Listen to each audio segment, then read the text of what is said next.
The diplomatic hangar of the Ael'tharyn consulate glittered with floating shards of light, each fragment dancing in the air like slow-moving stars. Human Lieutenant Arin Hale was trying his best not to stare at any of them. Every time one drifted too close to his face, it reflected his own expression, tired, anxious, and painfully aware that he did not belong here. He was a logistics officer, not a diplomat. He managed supply routes and atmospheric landers, not political ceremonies. Yet after the mishap on the previous outpost, the fleet reassigned him here temporarily, which was diplomatic code for please don't break anything else. Arin adjusted his collar, glanced at the glowing pillars holding up the hall, and reminded himself to breathe. The Ael'tharyn were famous for their sensory sharpness.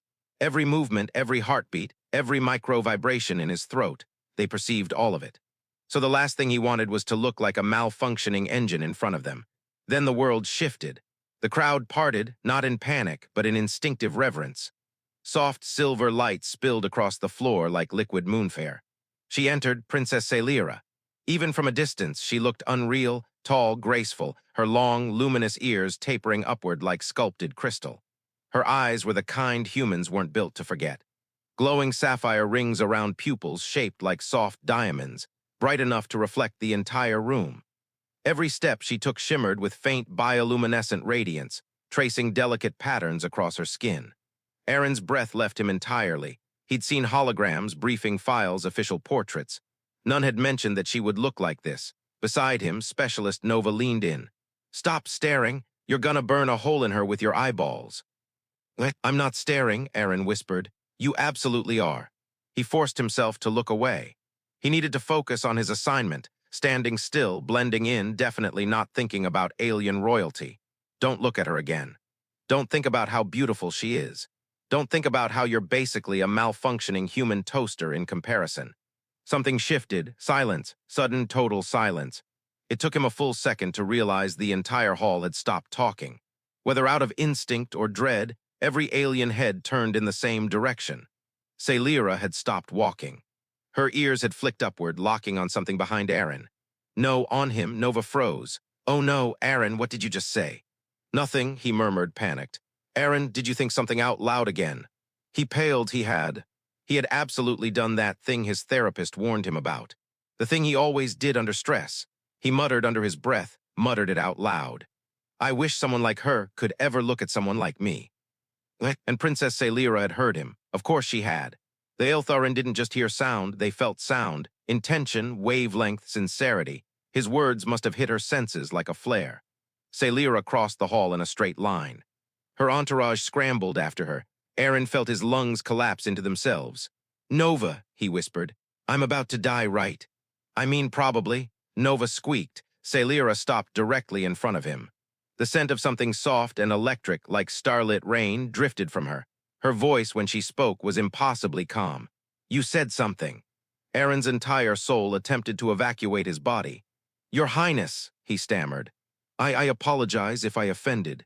"You wished," she said quietly, "that someone like me could look at someone like you." He wanted to melt through the floor. It was a private thought accidentally spoken aloud. "I didn't mean. Did you mean the wish?" His throat locked. Her eyes glowed brighter, searching his face with a focus that made him feel naked, transparent. "Yes," Arin breathed. "I meant it." A ripple of emotion passed over her features, shock, confusion, something like wonder. Her luminous markings flickered. And then she whispered, barely audible but clearly meant for him. "My answer is yes." The hall erupted into chaos, gasps, cries, a dozen nobles shouting at once. Arin stood frozen, brain short-circuiting. "I what?" he croaked. Saelira lifted her chin, speaking louder this time. "If you wish for my attention, Lieutenant Arin Hale, then you have it, fully." You can't mean." "I do, and by Ael'tharyn tradition, a wish spoken with pure resonance binds the listener to answer with equal honesty." A guard tried to intervene. "Your Highness, this is reckless." "Be silent," she commanded, never looking away from Arin. He swallowed hard. "Your Highness, I didn't mean to invoke any binding tradition." "Then retract it," she said softly. "Say the wish was false, and I will walk away."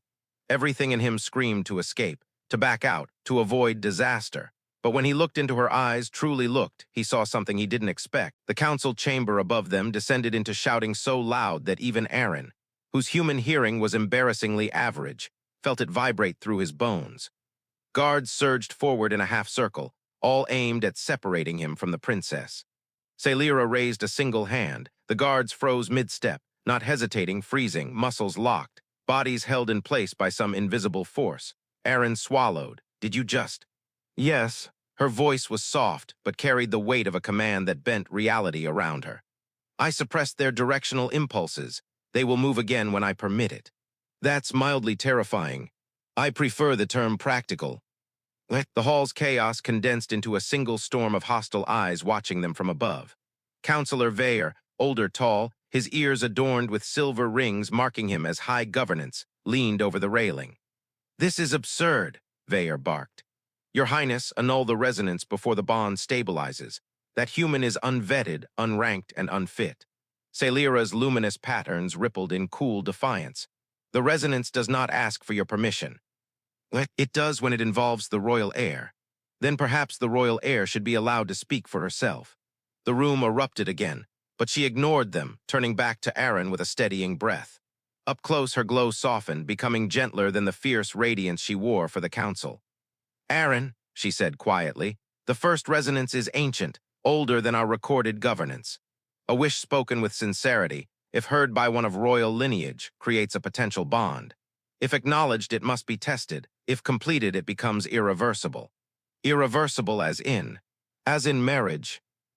Arin felt all oxygen evacuate his skull. Does anyone else think we're skipping several critical steps here, like conversations, eye contact longer than 10 seconds? Saelira blinked slowly, thoughtfully. Would it comfort you to know that I am equally overwhelmed? A little.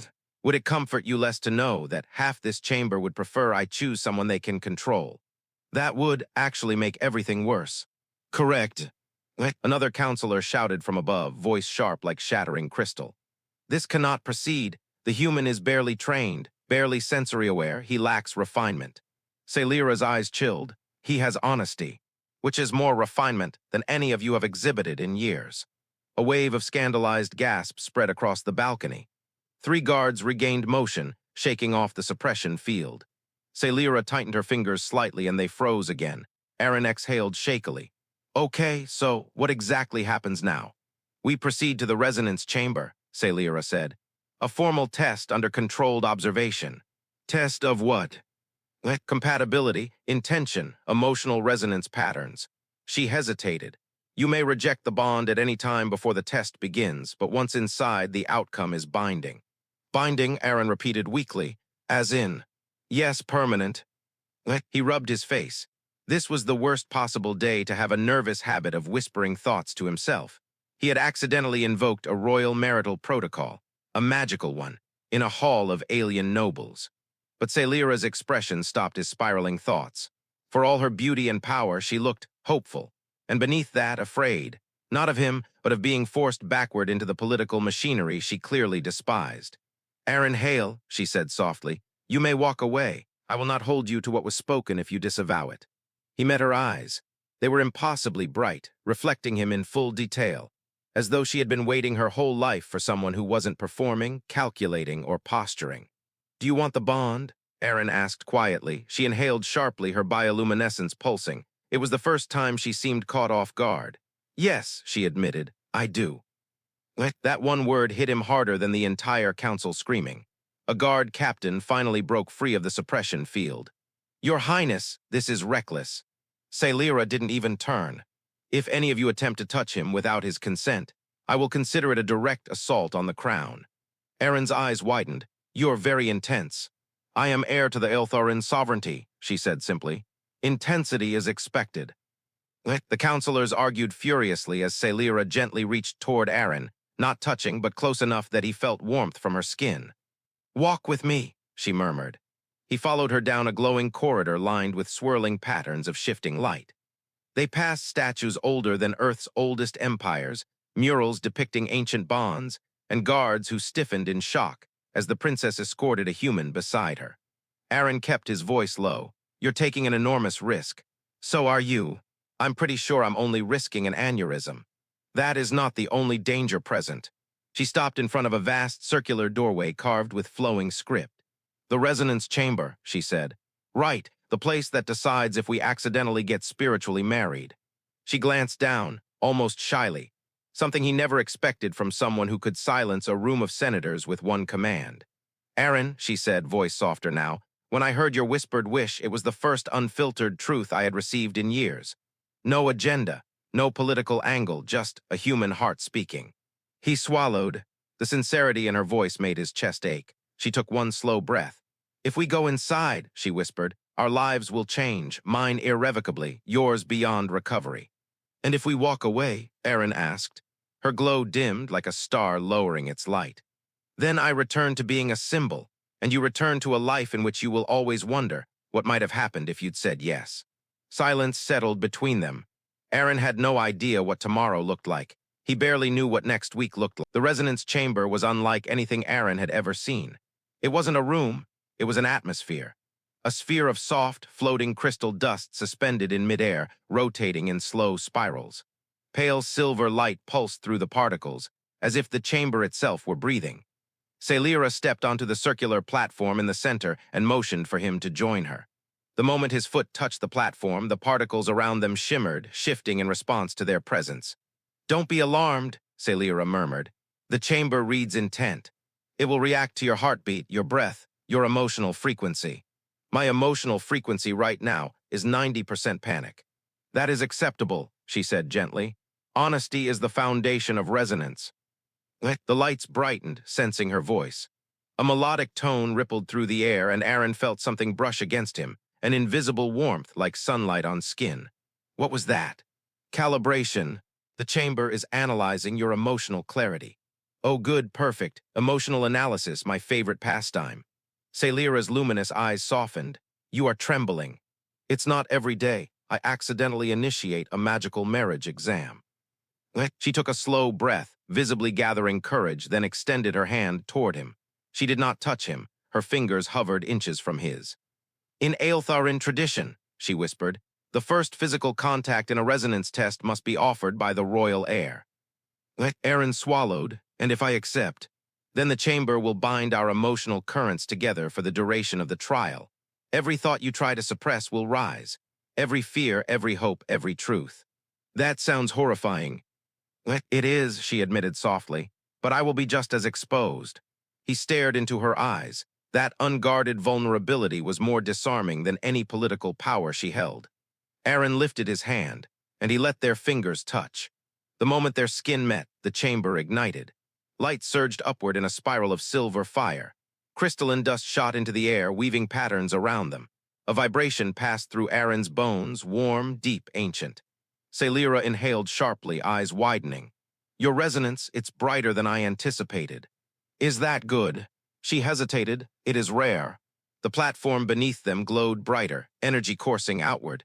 Then Arin's mind opened. Not fully, just a flicker, a flash of a memory. Him as a child, lost in a storm shelter, whispering into the darkness because no one could hear him. The chamber held it for a brief second, then released it. Saelira's voice wavered. Your fear of being unheard, it is powerful. Arin froze. You saw that? Only what the chamber allowed, she said softly. It chooses what truths to reveal. Do not be ashamed. I'm not ashamed, he said quietly. Just exposed. That makes two of us, she whispered.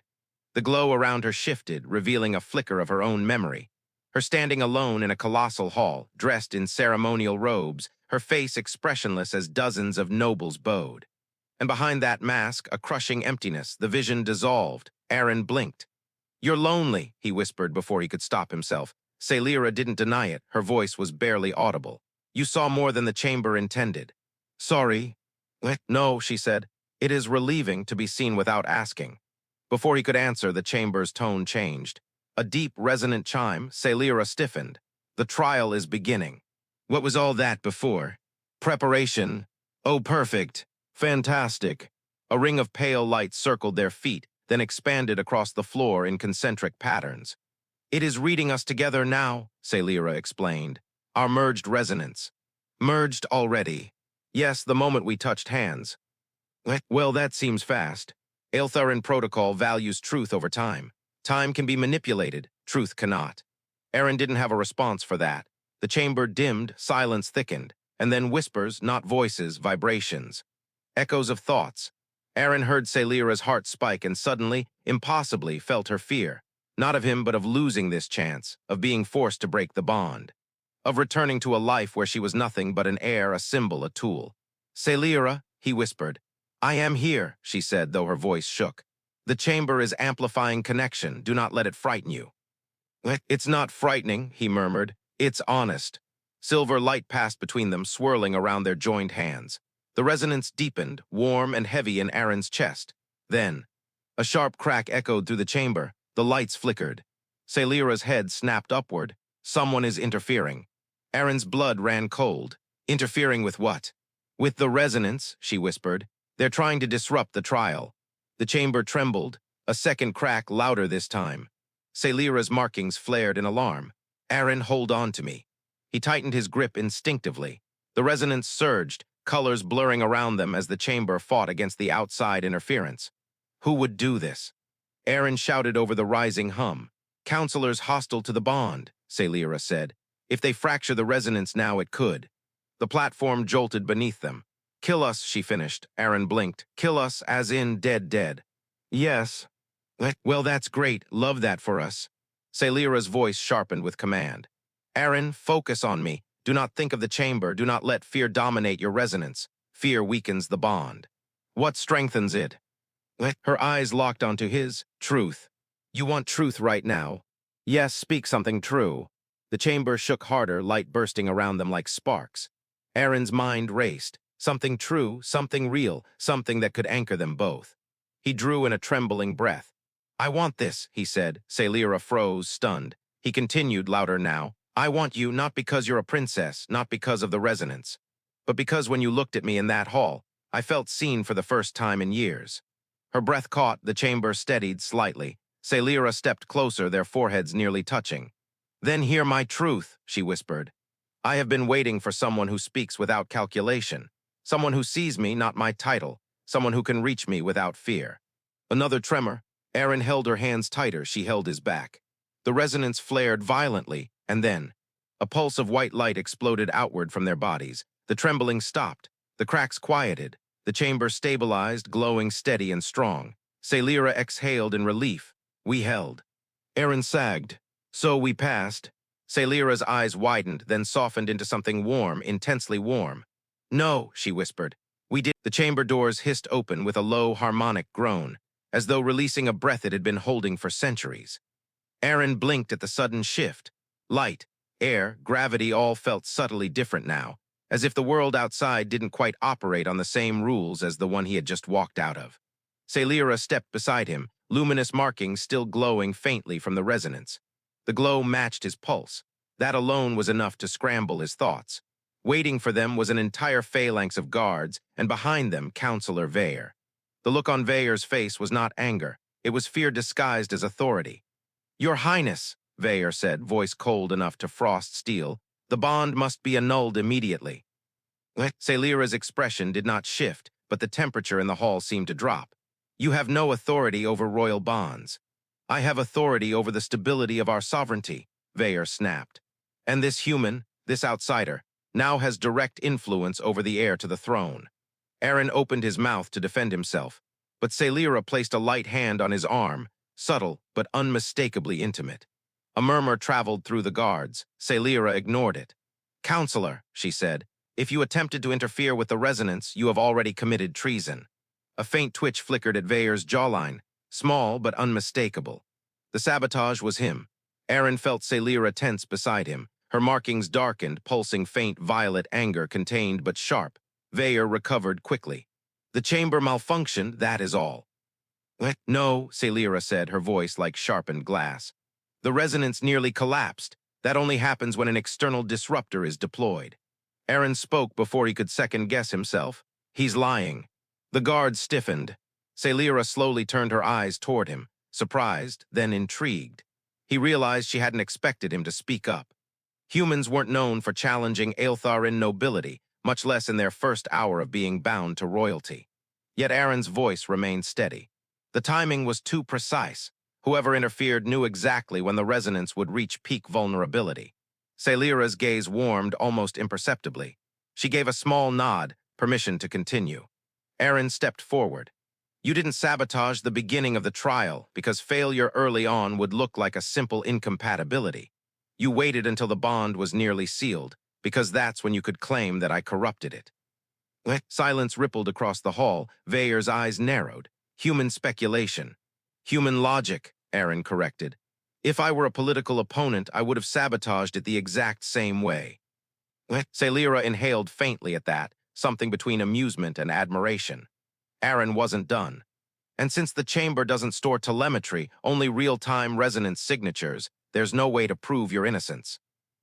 That line was intentional. A trap, because guilt reacts, innocence doesn't. Vayr reacted, he flinched. Half a heartbeat, barely perceptible, but Saelira saw it. Everyone saw it. The princess's voice dropped to a dangerous whisper. You attempted to break a sacred bond ceremony. Your Highness, you endangered my life. Vayr took a step back. And his, she added quietly.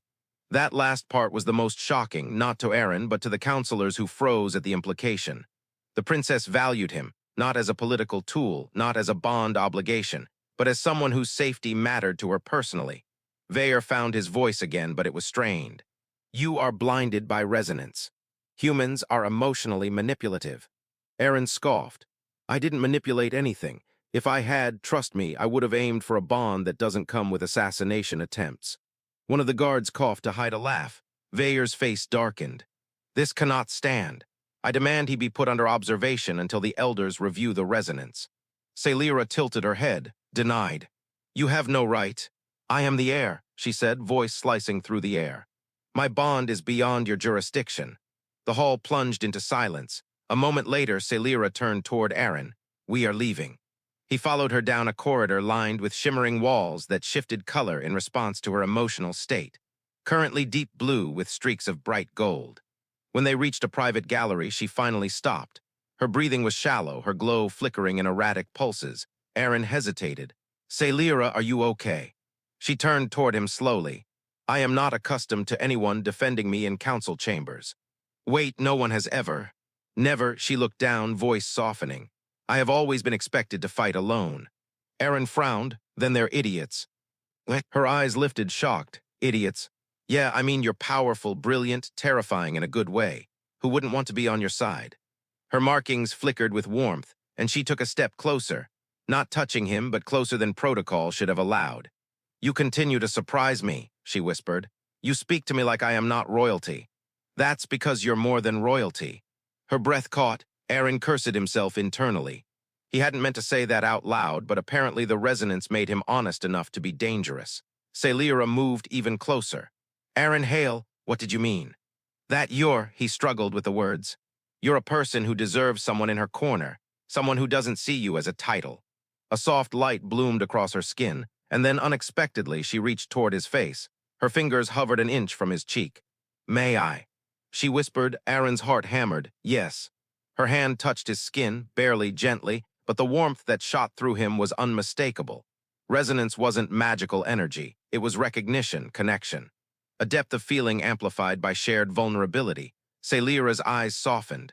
Your warmth, it is overwhelming. Is that bad? No, she breathed. It is comforting. Arin swallowed. Saelira, what happens now? She lowered her hand but didn't step away. Now we prepare. The council will attempt again to break us apart. Some may resort to violence. Violence against you.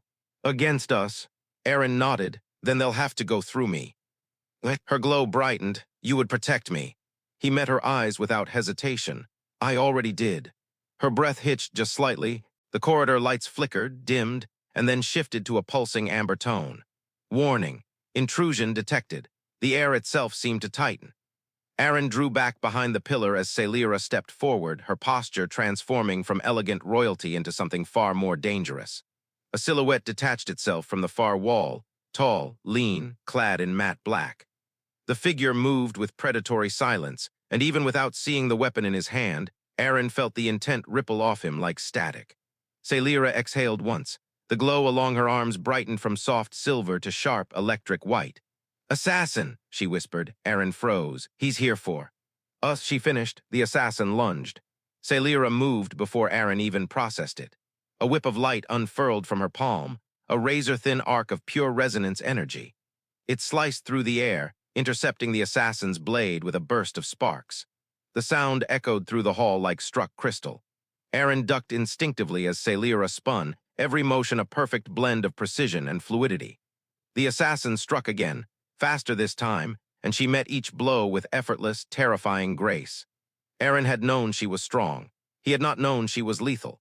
The assassin changed tactics, flipping backward and throwing 3 thin metallic shards. They glittered midair, adjusting direction as if guided by intelligence. Saelira responded in a heartbeat. She lifted both hands, and the shards froze 10 centimeters from Arin's chest. Suspended, vibrating, held in place by nothing but her will, Arin stared. Saelira. Her voice was tight, strained. Move. He dropped to the floor an instant before she released the suspended shards. They shot backward at a speed he couldn't track, slamming into the wall where the assassin had been a moment earlier. The assassin dodged, twisting with inhuman flexibility. Arin's brain caught up to the situation just enough for panic to bloom. There's only one of him, right? A second shadow dropped from the ceiling. Saelira swore under her breath in her native language, beautiful, furious, musical. 2, she corrected. Great, Arin muttered, just great. The second assassin moved for him. Saelira didn't hesitate, she leapt. Her landing cracked the floor. A flash, white, blinding, radiated from her palms. Energy rippled outward, catching the second assassin in a wave that threw him into a column with enough force to dent the metal. Arin blinked through the shock. You can do that. Saelira grabbed his wrist, pulling him behind her. I can do much more, but it drains resonance. Stay close. Close as in. Her voice lowered, urgent. Physical proximity amplifies the bond. It strengthens me. And you. Before Arin could question what that meant, the first assassin reappeared, right behind them. Saelira spun too slowly. Arin moved before thinking, not with grace, not with strategy, just raw instinct. He grabbed the first thing he could find, a fallen decorative vase that weighed at least 15 pounds. He swung it like a club, catching the assassin across the jaw. The impact echoed down the hallway. The assassin stumbled. Saelira seized the opening. She grabbed Arin by the front of his uniform and pulled him flush against her. The shock of contact flooded his senses, warmth, electric tingling, something deeper, resonant. Their bond ignited. The air hummed. Saelira's pupils expanded as her power surged, fed by the sudden, intense closeness. Her glow erupted, not soft but radiant, molten, blinding. The assassin froze mid-motion, as if locked in place by pure gravitational force. Saelira's whisper brushed Arin's ear. Do not move. He couldn't have even if he wanted to. The energy between them felt alive. Saelira extended her other hand, and the air thickened. The assassin convulsed as light wrapped around him like a shimmering net. Then, silence, the assassin collapsed. Arin exhaled shakily. Hate to point out the obvious, but they're going to keep coming, aren't they? Yes, Saelira whispered. They will not stop until the bond is broken. Too late for that. Her eyes found his bright, fierce, softened by something dangerously close to affection. I know. Before either could say more, Saelira staggered. Arin caught her without thinking. Her body felt suddenly lighter, trembling. You're hurt, he said. No, she murmured. Just depleted. Resonance demands balance. The chamber, the sabotage, the fight. It is too much too quickly. Arin guided her back against the wall. What do you need?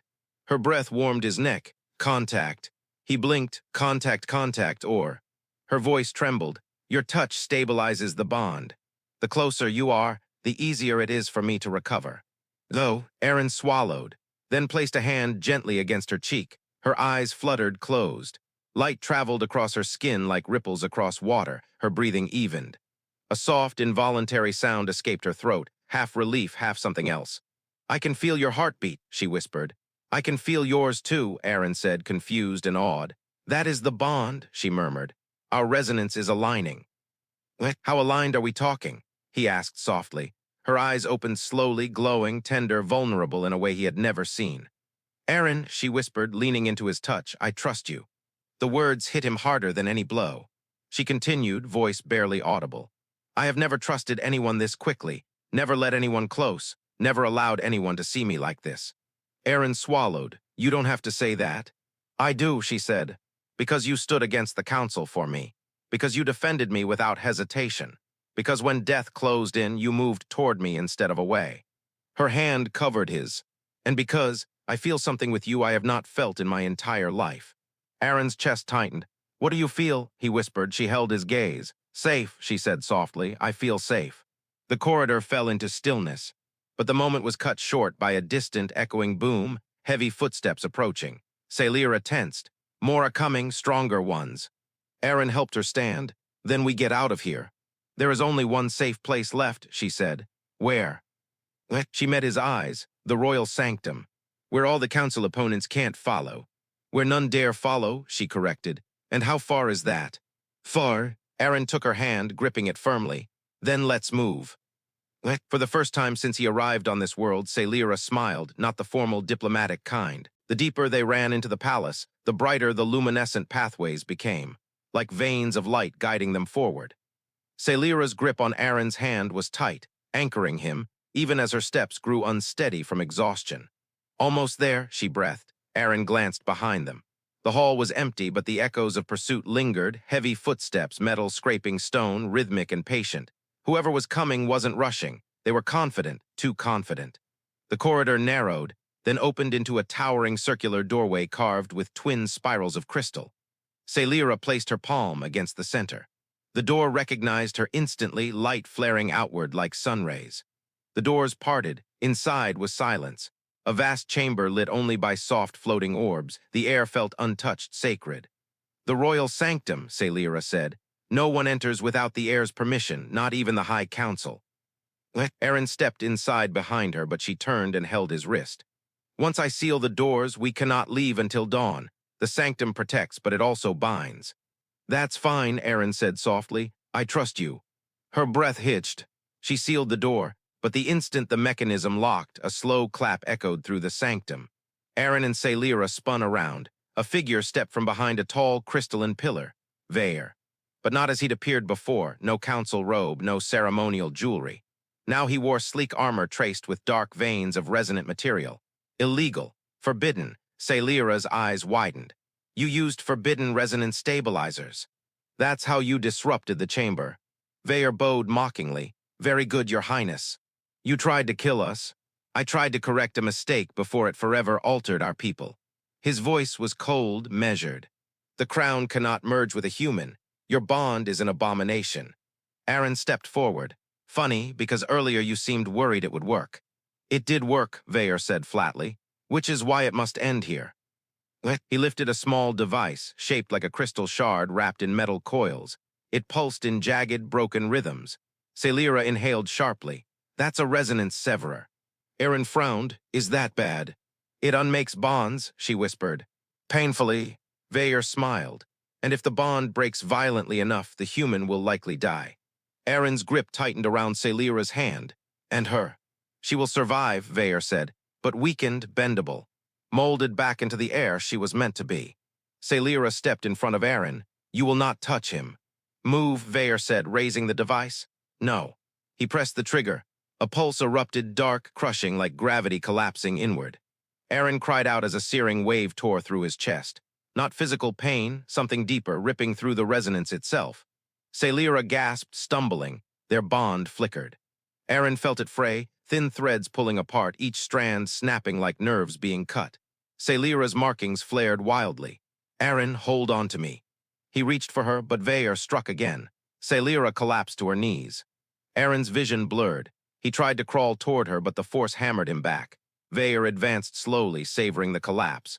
"You see, humans are fragile. They cannot withstand resonance strain." Arin forced himself upright. "I can withstand anything if I'm not doing it alone." Heir laughed, pathetic. "Not pathetic," Saelira rasped, lifting her head. "Human." Her glow flickered, unstable but fierce. Heir's eyes narrowed. "You cannot fight." "The bond is unraveling." Saelira shook her head. "No," she whispered, "it is stabilizing." Arin blinked. "It is." And then he felt it, her hand searching blindly for his, finding it, gripping it tight. A surge passed between them. Recognition. Trust, choice, not the chamber's resonance, their resonance. Saelira rose unsteadily to her feet. "We decide our bond, not you." The air around her began to hum, soft at first, then louder, until the sanctum walls vibrated in response. Heir stepped back. "Impossible." Arin stood with her, shoulder to shoulder. "You really should stop underestimating her." "Or me," Saelira added. The shared glow between them brightened, silver for her, warm gold for him. The colors spiraled upward, weaving around each other like twin threads. The bond reformed, stronger, complete. Heir's device shrieked, overloaded by the surge. No, no. Saelira's hand rose. Light erupted from her palm, pure, blinding radiance that wrapped around Heir like a tidal wave. There was a sound like cracking stone, and Heir was thrown backward, slammed into the sanctum wall with force that shattered the crystalline surface. He collapsed unconscious. Silence. Saelira swayed. Arin caught her before she could fall. She curled into him, trembling, breath unsteady, markings flickering between exhaustion and relief.